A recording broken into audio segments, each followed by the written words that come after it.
حضور نبی کریم صلی اللہ علیہ وسلم کے دربار میں حاضر ہوئے، کہنے لگے یا رسول اللہ صلی اللہ علیہ وسلم میں روزے رکھنا چاہتا ہوں۔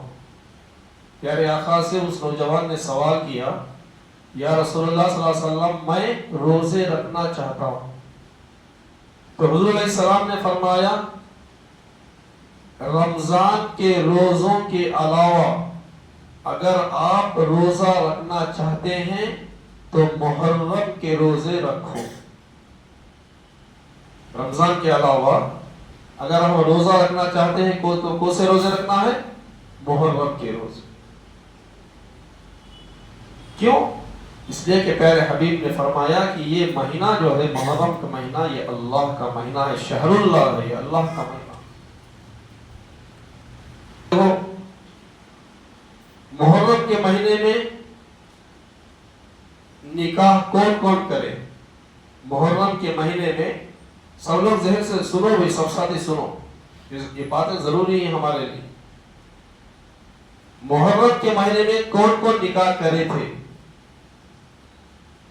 امام الانبیاء، 1,00,000 کم و بیش 24,000 انبیاء جو دنیا میں آئے ان کے امام ہمارے نبی حضرت محمد مصطفیٰ صلی اللہ علیہ وسلم کا نکاح حضرت صفیہ سے جو نکاح ہو محرم کے مہینے میں خاص ہو۔ محرم کے مہینے میں حضرت صفیہ رضی اللہ عنہا سے حضور نکاح کرے۔ کون سے مہینے میں؟ کون سے مہینے میں حضرت؟ محرم کے مہینے میں حضور نکاح کرے۔ تو حضور علیہ السلام کی بیٹی، لاڈلی بیٹی، کیا نام ہوئی؟ حضرت فاطمہ، سب کو معلوم۔ پیارے آقا نے کیا فرمایا حضرت فاطمہ کے بارے میں؟ یہ فاطمہ میرے جگر کا ٹکڑا ہے، میرے دل کا ٹکڑا ہے، پیارے آقا نے فرمایا۔ تو میرے بھائی، حضرت فاطمہ کا نکاح حضرت علی رضی اللہ عنہ کے ساتھ محرم کے مہینے میں ہوا۔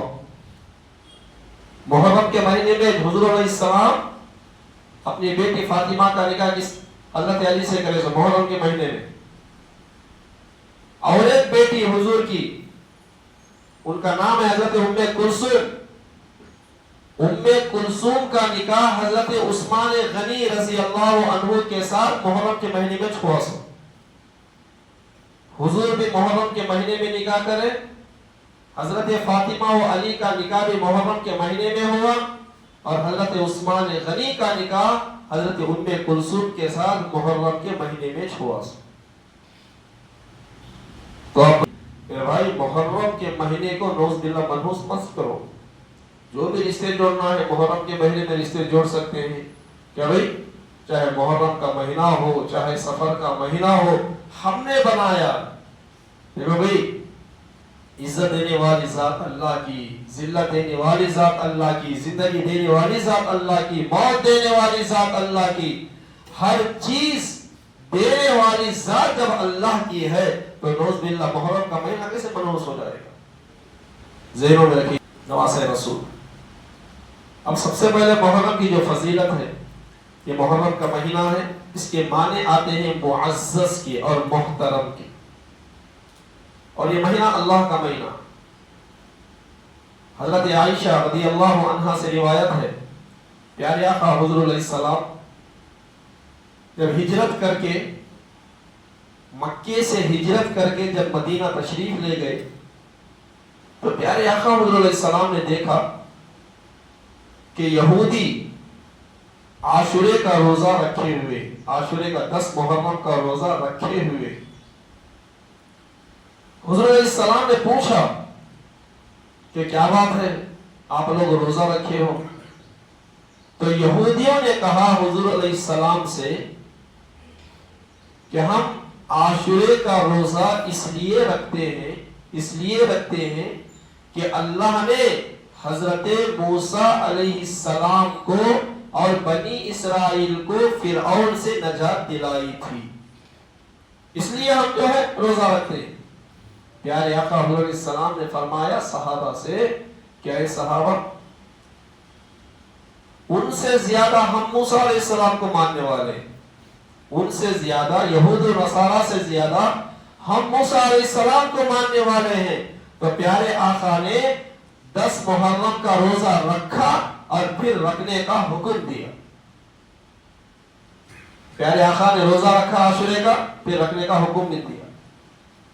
تو پھر پیارے آقا حضور علیہ السلام نے فرمایا آئندہ سال اگر انشاءاللہ اگر میں باحیات رہا تو میں 2 روزے رکھوں گا، یہ 9 محرم یا 10 محرم، یا نہیں تو 10 محرم یا 11 محرم.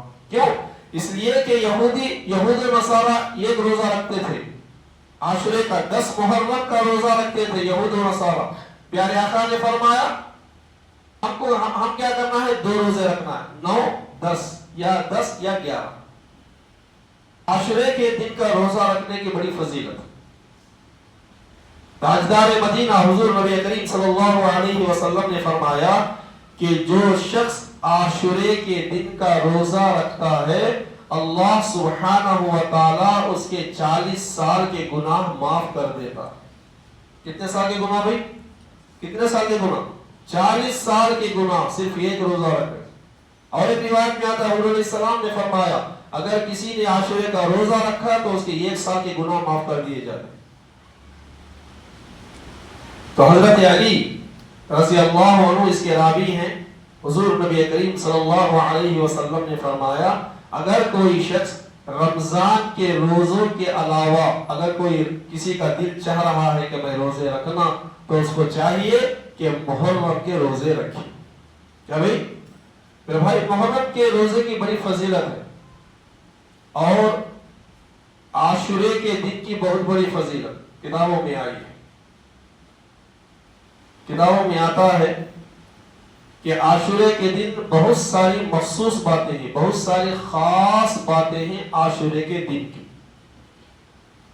عاشورے کے دن اللہ سبحانہ و تعالی نے حضرت آدم علیہ السلام کو پیدا کیا، پھر حضرت آدم علیہ السلام کو جنت میں داخل کیا گیا، پھر حضرت عیسیٰ علیہ السلام عاشورے کے دن پیدا ہوئے اور پھر عاشورے کے دن حضرت عیسیٰ علیہ السلام کو زندہ آسمانوں پر اٹھا لیا گیا. پھر حضرت ابراہیم علیہ السلام کی پیدائش بھی عاشورے کے دن ہوئی، پھر ان کو آگ سے نجات بھی عاشورے کے دن ہی ملی. علماء فرماتے ہیں کہ عاشورے کے دن اللہ سبحانہ و تعالی نے جنت کو پیدا کیا، زمین و آسمان کو پیدا کیا، ستارے بنائے، چاند بنایا، سورج بنایا، عرش بنایا، کرسی بنائی اللہ سبحانہ و تعالی نے. پھر علماء کرام فرماتے ہیں کہ حضرت یعقوب علیہ السلام کی آنکھوں کی روشنی چلے گئی، اندھے ہو گئے تھے، تو اللہ رب العالمین نے عاشورے کے دن ان کی آنکھوں کی روشنی لوٹائی. حضرت ایوب علیہ السلام جو 18 سال سے آپ بیمار تھے، عاشورے کے دن اللہ رب العالمین نے ان کی بیماری دور فرمائی. حضرت یوسف علیہ السلام کو کنویں سے جو نکالا گیا وہ بھی عاشورے کا دن تھا. علماء فرماتے ہیں کہ زمین پر سب سے پہلے جو بارش کا جو خطرہ جو زمین پر گرا وہ جو ہے عاشورے کا دن. یہاں تک علماء فرماتے ہیں کہ عاشورے کے دن اللہ رب العالمین جو ہے قیامت بھی برپا کرنے والا ہے. قیامت بھی عاشورے کے دن ہی قائم ہونے والی ہے.